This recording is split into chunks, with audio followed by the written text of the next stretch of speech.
पौराणिक कहानियों में हमें अक्सर जिक्र मिलता है पाताल लोक का।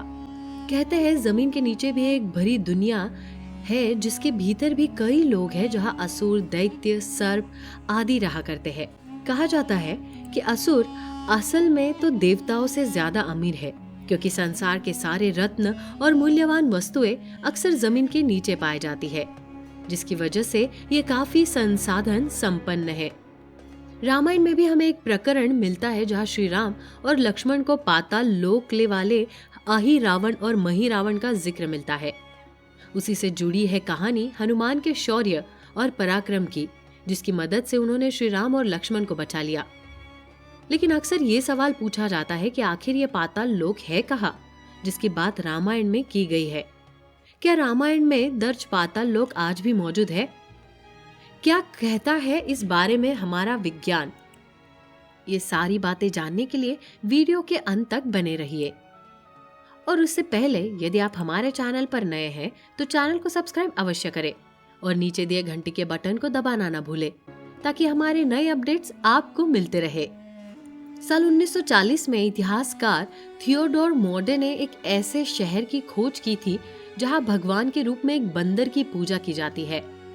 वैसे तो इस शहर को 1927 में ही देख लिया गया था, फिर भी इसे खोजे गया 1940 में। लेकिन बहुत प्रयास के बाद भी मॉडे ने लोगों को ये बताने से मना कर दिया कि ये जगह आखिर है कहाँ, क्योंकि उन्हें डर था कि लोग ये संपन्न क्षेत्र को लूटने की कोशिश करेंगे। मॉडे ने अपनी मौत से पहले इस रहस्य को उजागर किया कि ये जगह है कहाँ।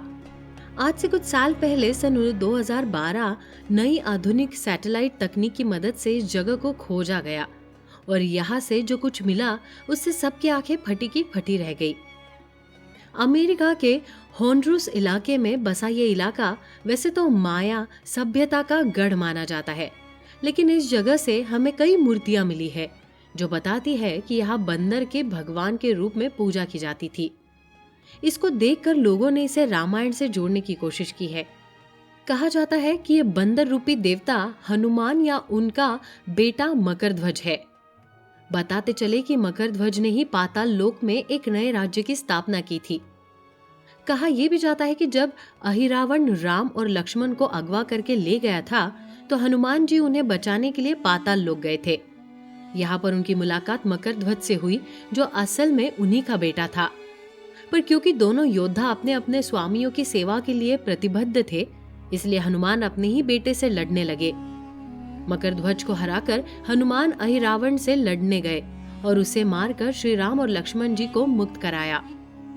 जब हनुमान जी ने श्री राम को बताया कि मकरध्वज उसका बेटा है, तो श्री राम ने उसे पाताल लोक का राजा बना दिया और यही से इस जगह पर मकरध्वज का वंश चला आ रहा है, जो वानर रूप में मकरध्वज और हनुमान जी की पूजा करते होंगे।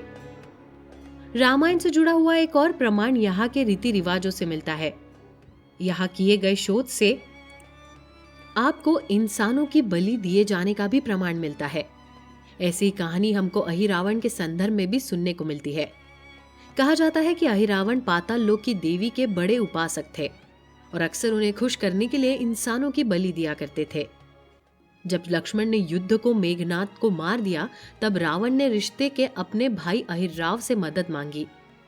पहले तो अहिरावण ने मना कर दिया, लेकिन फिर रावण ने उन्हें कहा कि क्यों न तुम रावण और लक्ष्मण की बलि देकर उसे अपनी देवी को अर्पित कर दो, इससे तुम्हारी देवी कितनी प्रसन्न होगी। ये सुनकर अहिरावण ने राम लक्ष्मण की बलि देने का फैसला किया। होंडुरस से मिले नर बलि के प्रमाण आपको बताते हैं कि यह प्रथा यहाँ पर लंबे समय से चली आ रही है। यहाँ पर भगवान की मूर्तियों में लाल रंग दिया जाता है, जो भारत में देखा जाता है, जहाँ हनुमान की मूर्तियों पर लाल सिंदूर लगाया जाता है।